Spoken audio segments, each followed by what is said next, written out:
민서는 병원 출구를 나섰다. 태수는 짐을 들고 뒤따랐지만 민서는 고개조차 돌리지 않았다. 두 사람은 차에 탔고 집으로 향했다. 차 안은 조용했다. 민서는 창밖을 보고 있었고 태수는 핸들을 잡은 채 아무 말도 하지 않았다. 저는 두 사람 사이의 침묵이 단순한 피로가 아니라는 걸 느꼈습니다.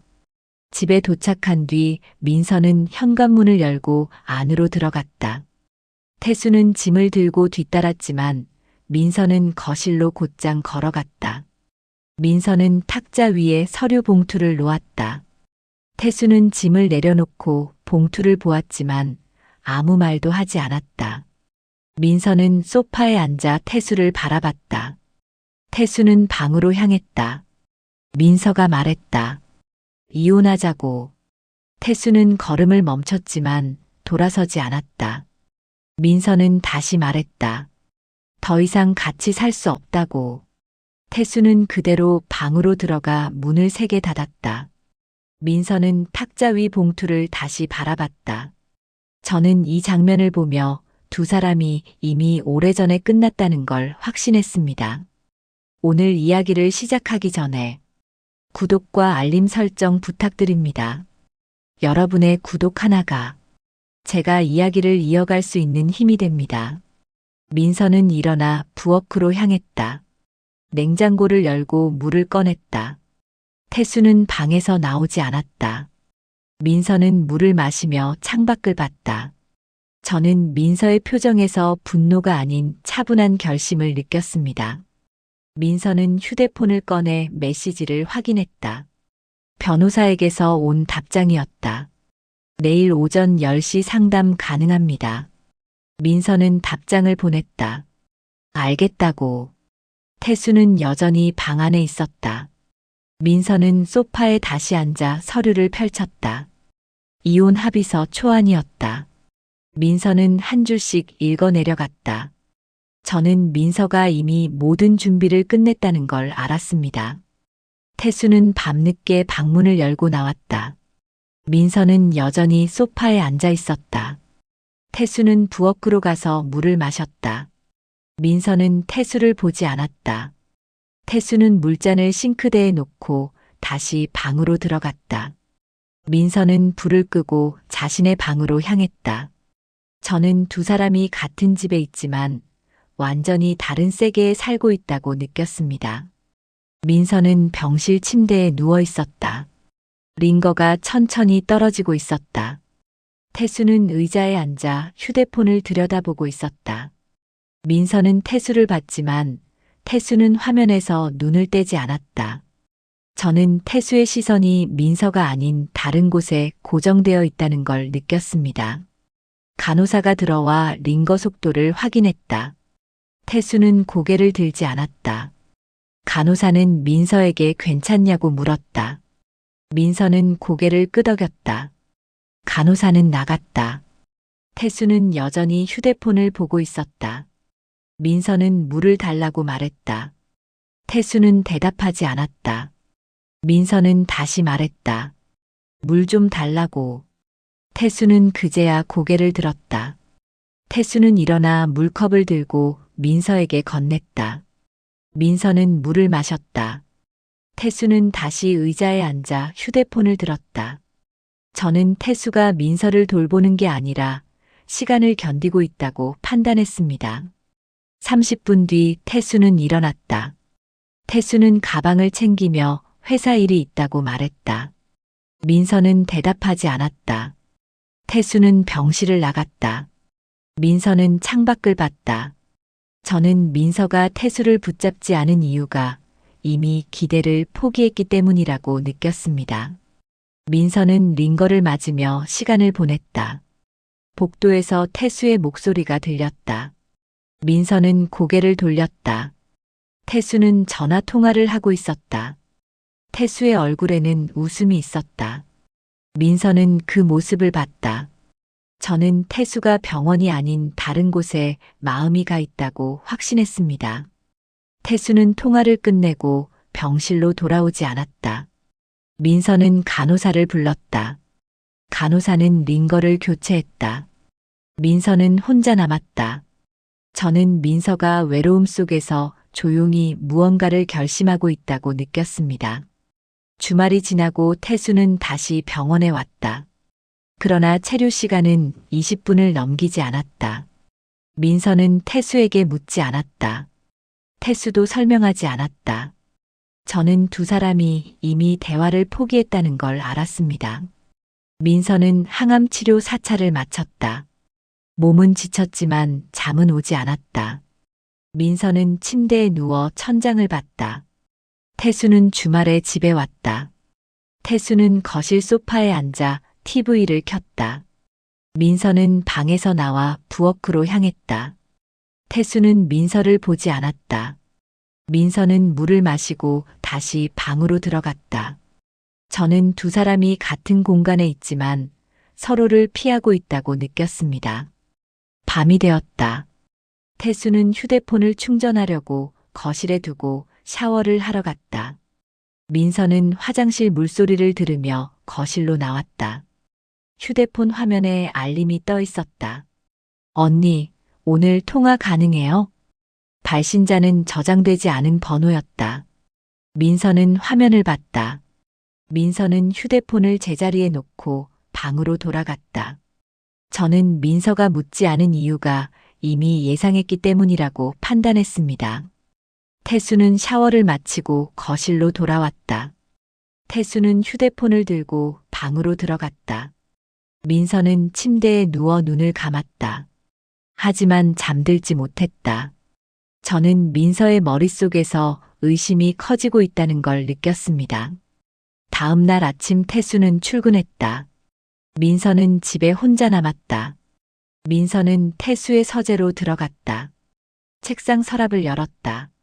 통신비 고지서가 있었다. 민서는 고지서를 펼쳤다. 통화 내역이 적혀 있었다.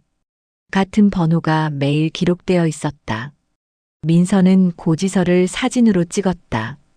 저는 민서가 조용히 증거를 모으고 있다는 걸 확신했습니다. 민서는 서랍을 닫고 거실로 나왔다. 민서는 소파에 앉아 휴대폰을 들었다. 통화 내역 사진을 확대해서 봤다. 번호는 저장되지 않았지만 패턴은 명확했다. 매일 저녁 9시, 통화 시간은 20분에서 40분. 민서는 휴대폰을 내려놓았다. 저는 민서가 분노하지 않고 차분하게 사실을 정리하고 있다는 걸 느꼈습니다. 태수는 저녁 늦게 귀가했다. 민서는 부엌에서 저녁을 준비하고 있었다. 태수는 가방을 놓고 거실로 갔다. 민서는 태수에게 밥을 차렸다. 태수는 말없이 먹었다. 민서는 반찬을 더 놓았다. 태수는 고개를 끄덕였다. 저는 두 사람이 일상을 유지하며 서로를 속이고 있다고 판단했습니다. 식사가 끝난 뒤 태수는 방으로 들어갔다. 민서는 설거지를 하며 창밖을 봤다. 저는 민서가 이미 다음 행동을 계획하고 있다고 느꼈습니다. 민서는 항암 치료 5차를 마쳤다. 의사는 경과가 좋다고 말했다. 민서는 고개를 끄덕였지만 기쁨은 느껴지지 않았다. 저는 민서가 회복보다 다른 문제에 집중하고 있다고 느꼈습니다.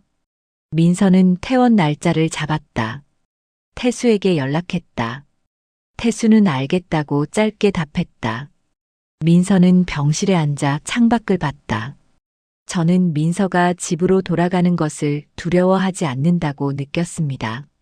퇴원 전날 민서는 집에 들러 짐을 정리했다. 태수는 회사에 있었다. 민서는 서재로 들어갔다. 서랍을 하나씩 열어봤다. 세 번째 서랍에서 서류 봉투를 발견했다. 민서는 봉투를 꺼내 펼쳤다. 보험 증권이었다. 민서 명의의 암보험이었다. 민서는 수령자란을 봤다. 태수의 이름이 적혀 있었다. 민서는 손이 멈췄다. 저는 민서가 충격을 받았지만 표정을 바꾸지 않는 모습을 보며 그의 강인함을 느꼈습니다. 민서는 증권 뒷면을 확인했다. 변경 날짜가 적혀 있었다. 민서가 암 진단을 받은 직후였다. 민서는 증권을 사진으로 찍었다. 그리고 원래 자리에 넣었다. 민서는 서랍을 닫고 거실로 나왔다. 저는 민서가 증거를 확보하며 계획을 세우고 있다고 확신했습니다. 민서는 소파에 앉아 휴대폰을 들었다. 사진을 확대해서 봤다. 수령자 변경 서명란에는 태수의 서명이 있었다. 민서는 휴대폰을 내려놓았다. 민서는 부엌으로 가서 물을 마셨다. 저는 민서가 분노를 억누르며 냉정함을 유지하고 있다고 느꼈습니다. 태수는 저녁에 귀가했다. 민서는 거실에 있었다. 태수는 가방을 놓고 민서에게 물었다. 퇴원 준비는 다 됐냐고. 민서는 고개를 끄덕였다. 태수는 방으로 들어갔다. 민서는 탁자 위 서류를 정리했다. 저는 민서가 태수와의 마지막 시간을 준비하고 있다고 판단했습니다. 다음 날 민서는 병원으로 돌아갔다. 퇴원 수속을 밟고 집으로 향했다. 태수는 차를 몰고 왔다. 민서는 조수석에 앉았다. 두 사람은 말이 없었다. 저는 차 안의 침묵이 이미 끝을 예고하고 있다고 느꼈습니다. 집에 도착한 뒤 민서는 짐을 들고 안으로 들어갔다. 태수는 뒤따랐다. 민서는 거실 탁자 위에 서류 봉투를 놓았다. 태수는 봉투를 받지만 묻지 않았다. 저는 태수가 이미 무엇이 들어있는지 짐작하고 있다고 느꼈습니다. 민서는 퇴원 다음 날 아침 일찍 일어났다. 태수는 아직 방에 있었다. 민서는 거실 탁자 위 서류 봉투를 꺼냈다. 보험 증권 사본을 펼쳐놓았다. 태수는 방문을 열고 나왔다. 민서는 탁자를 가리켰다. 태수는 서류를 봤다. 태수의 얼굴이 굳었다. 민서는 물었다. 이게 뭐냐고. 태수는 대답하지 않았다.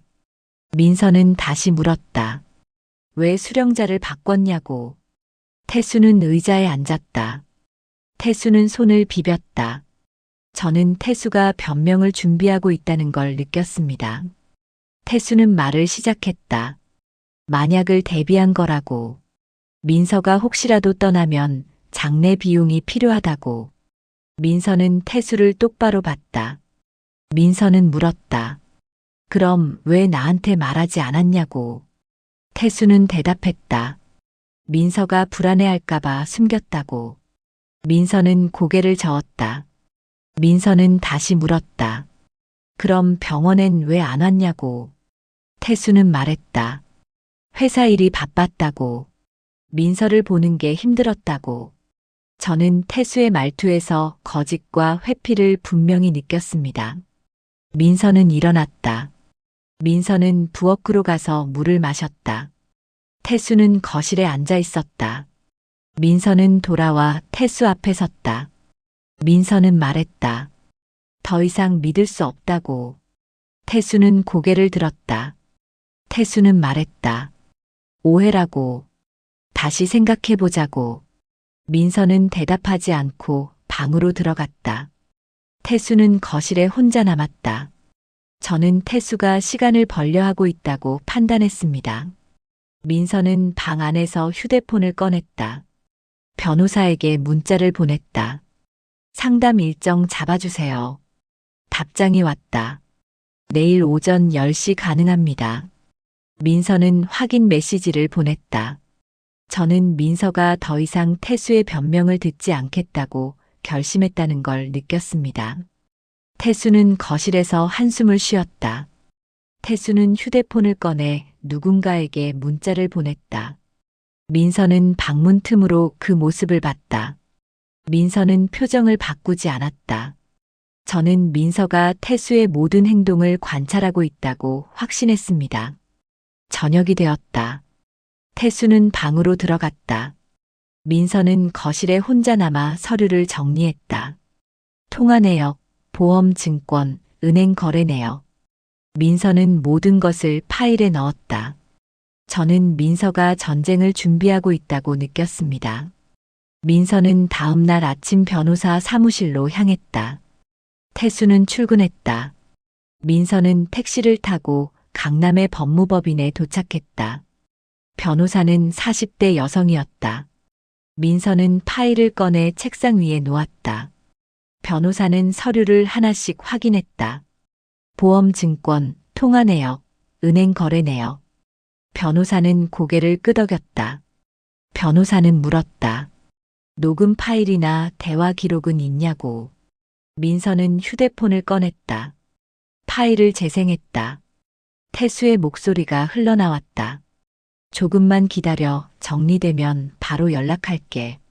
상대는 여자였다. 언니가 기다리는 거 알아요. 제가 서두를게요.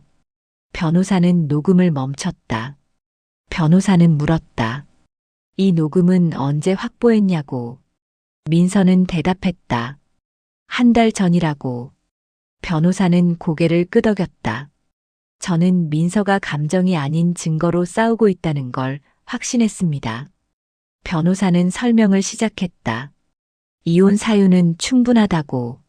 재산 분할과 위자료 청구가 가능하다고. 민서는 조용히 들었다. 변호사는 물었다. 합의를 원하냐, 재판을 원하냐고. 민서는 대답했다. 합의를 먼저 시도하겠다고. 하지만 거부하면 재판으로 가겠다고. 변호사는 알겠다고 했다. 저는 민서가 이미 모든 경로를 계산하고 있다고 느꼈습니다. 상담이 끝난 뒤 민서는 사무실을 나왔다. 민서는 카페에 들어가 커피를 주문했다. 창가 자리에 앉아 밖을 봤다. 저는 민서가 혼자만의 시간을 가지며 마음을 정리하고 있다고 느꼈습니다.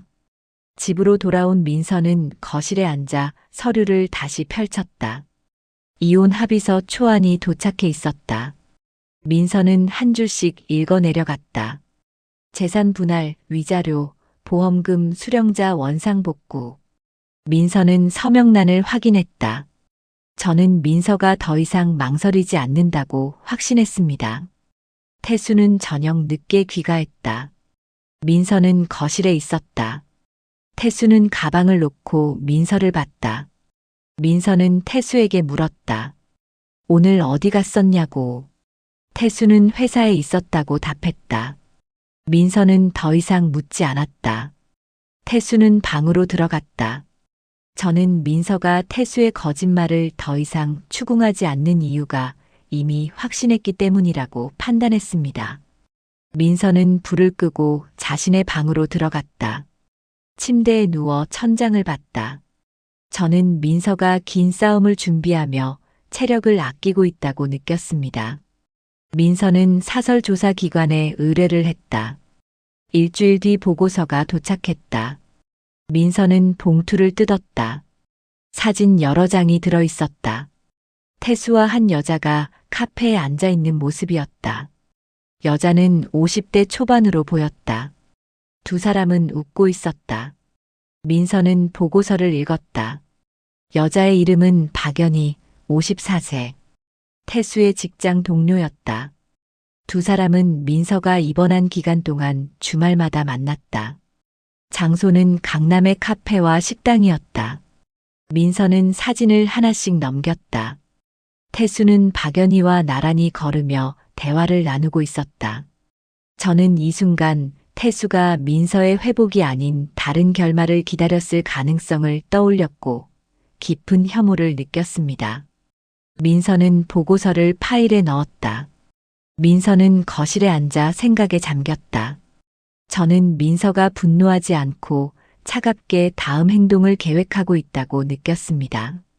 태수는 저녁에 귀가했다. 민서는 거실에서 태수를 기다리고 있었다. 태수는 가방을 놓고 민서를 봤다. 민서는 물었다. 박연희가 누구냐고. 태수는 순간 얼굴이 굳었다. 태수는 대답했다. 회사 동료라고. 민서는 다시 물었다. 왜 주말마다 만났냐고. 태수는 말했다. 업무 때문이라고. 민서는 사진을 꺼내 탁자 위에 놓았다. 태수는 사진을 봤다. 태수는 말을 잃었다. 저는 태수가 더 이상 변명할 여지가 없다는 걸 깨달았다고 판단했습니다. 민서는 일어났다. 민서는 말했다. 이제 끝이라고. 더 이상 변명 듣고 싶지 않다고. 태수는 손을 뻗었다. 민서는 뿌리쳤다. 민서는 방으로 들어가 문을 닫았다. 태수는 거실에 혼자 남아 사진을 봤다. 저는 태수가 자신이 저지른 일의 무게를 이제야 느끼고 있다고 생각했습니다. 민서는 방 안에서 휴대폰을 꺼냈다. 변호사에게 전화를 걸었다. 재판 준비해 주세요. 변호사는 알겠다고 답했다. 민서는 전화를 끊고 침대에 앉았다. 저는 민서가 마지막 결심을 굳혔다는 걸 확신했습니다. 태수는 밤늦게 방으로 들어갔다. 민서는 잠들지 않고 천장을 봤다. 저는 두 사람이 같은 집에 있지만 완전히 다른 미래를 향하고 있다고 느꼈습니다. 민서는 다음 날 아침 은행 앱을 열었다. 공동 계좌 거래 내역을 확인했다. 태수가 2천만 원을 인출한 기록이 있었다. 인출 날짜는 민서가 항암 오차를 받던 날이었다. 민서는 화면을 캡처했다. 저는 민서가 또 하나의 증거를 확보했다고 느꼈습니다. 민서는 태수가 출근한 뒤 서재로 들어갔다. 서랍을 열어 통장을 확인했다. 태수명의 계좌에 2천만 원이 입금되어 있었다. 민서는 통장 사본을 만들었다. 저는 민서가 빈틈없이 움직이고 있다고 확신했습니다. 저녁에 태수가 귀가했다. 민서는 거실에서 태수를 기다리고 있었다. 태수는 가방을 놓고 소파에 앉았다. 민서는 은행 거래 내역을 보여줬다. 태수는 화면을 봤다. 민서는 물었다. 이 돈 어디에 썼냐고. 태수는 대답했다. 병원비라고. 민서는 고개를 저었다. 민서는 말했다. 병원비는 보험 처리됐다고. 태수는 말을 멈췄다. 저는 태수가 거짓말을 반복하며 시간을 끌고 있다고 확신했습니다. 민서는 다시 물었다. 박연희한테 쓴 거냐고. 태수는 대답하지 않았다. 민서는 일어났다. 민서는 말했다. 변호사한테 다 넘겼다고. 더 이상 할 말 없다고. 태수는 민서를 붙잡으려 했다. 민서는 손을 뿌리치고 방으로 들어갔다. 태수는 거실에 주저앉았다. 저는 태수가 이제 돌이킬 수 없다는 걸 깨달았다고 판단했습니다. 민서는 방 안에서 변호사에게 문자를 보냈다. 추가 증거 보냅니다. 은행 거래 내역과 통장 사본을 첨부했다.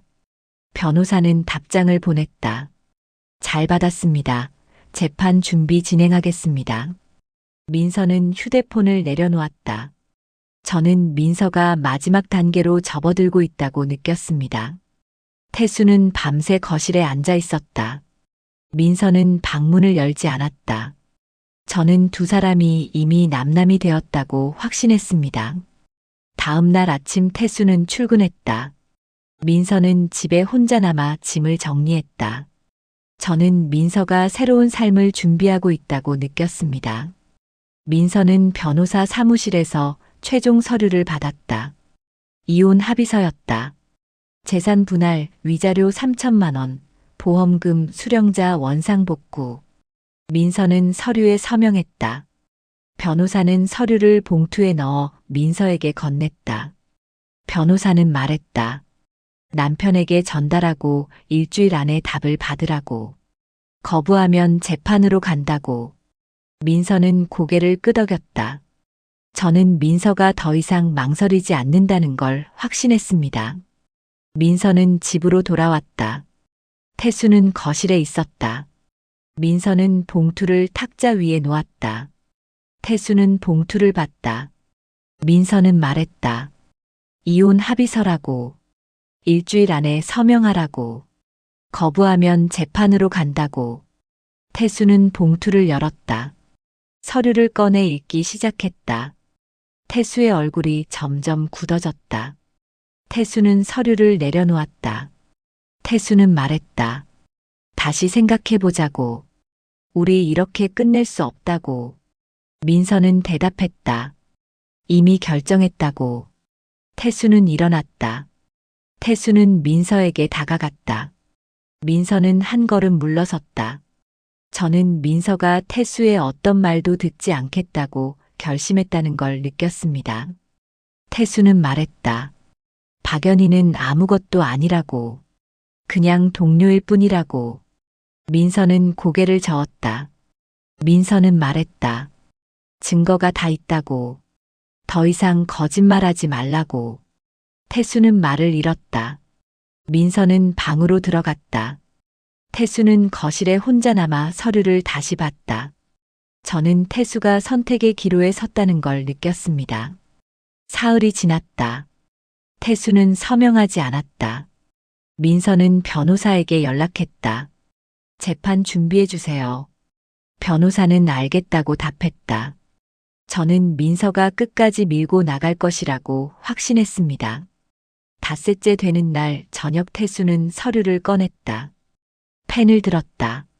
태수는 한참을 망설였다. 그리고 서명란에 이름을 썼다. 민서는 방문 틈으로 그 모습을 봤다. 저는 민서가 마지막 순간을 지켜보고 있다고 느꼈습니다. 태수는 서류를 탁자 위에 놓고 방으로 들어갔다. 민서는 거실로 나와 서류를 확인했다. 태수의 서명이 있었다. 민서는 서류를 봉투에 넣었다.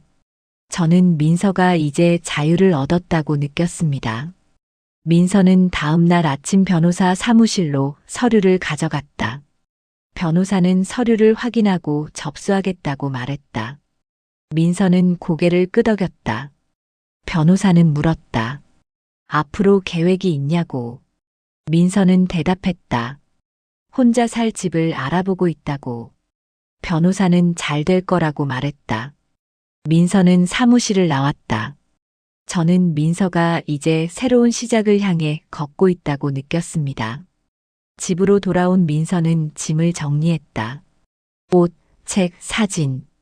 민서는 태수와 찍은 사진을 봤다. 젊은 시절에 두 사람이 웃고 있었다. 민서는 사진을 상자에 넣었다. 저는 민서가 과거를 정리하고 있다는 걸 확신했습니다. 태수는 거실에 앉아 있었다. 민서는 태수를 보지 않고 짐을 옮겼다. 태수는 일어나 민서에게 다가갔다.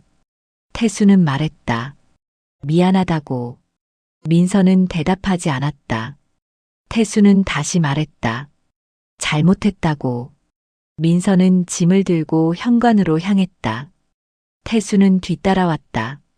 민서는 문을 열었다. 태수는 문 앞에 섰다. 저는 태수가 마지막으로 붙잡으려 한다고 느꼈습니다. 민서는 돌아서지 않고 말했다. 이제 끝이라고. 각자 살라고. 민서는 밖으로 나갔다. 태수는 문 앞에 서서 민서의 뒷모습을 봤다. 민서는 계단을 내려갔다. 저는 민서가 뒤돌아보지 않는다는 걸 확신했습니다. 한 달 뒤 민서는 새 아파트로 이사했다.